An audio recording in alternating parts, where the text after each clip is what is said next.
Hello mga bossing, maayong gabi. So tonight, meron tayong demo na dashcam. So ito siya mga boss, front tsaka rear. So flip natin mga bossing, very quick demonstration lang to. So ito yung front cam mga boss. Sobrang clear niyan. Tapos pwede natin siya i-flip sa likod. And as you can see mga boss, even plate number, nakikita yan.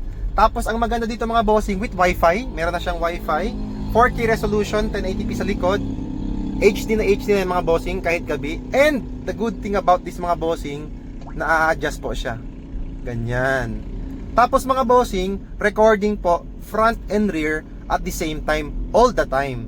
So yun ang maganda sa kanya mga boss. Tapos meron siyang certain features, ang dami mga boss. So detailed sa mga ibang videos natin mga boss, meron yan explanation. But for now, ito muna mga bossing, we would like to let you see the video kung gaano siya clear.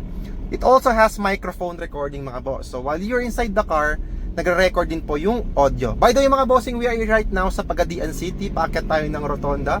If you're from Pagadian City, it's familiar talaga sa inyo kasi ito yung isa sa pinakasikat na lugar dito. So again mga boss, meron siyang yan, dual mode. Meron din siyang front cam only na adjust yan mga boss. Ito rear with Wi-Fi again, 100% plug and play.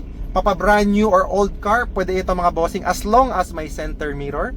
Tapos mga bossing, kahit i-off niya siya ganyan, nagre-record pa rin yan, and you can now see your face kapag naka-off siya.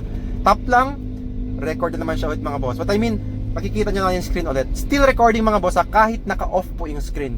If yan po yung worry nyo, di po yan problem kasi si QCY Dashcam F24, yung ating top of the line, is super high-tech na siya. HD na, madami pang mga features like parking guard. So pag nag-park kayo mga boss, walang tao yung kotse, automatic yan magre-record once may nakabangga sa inyo, worst case scenario.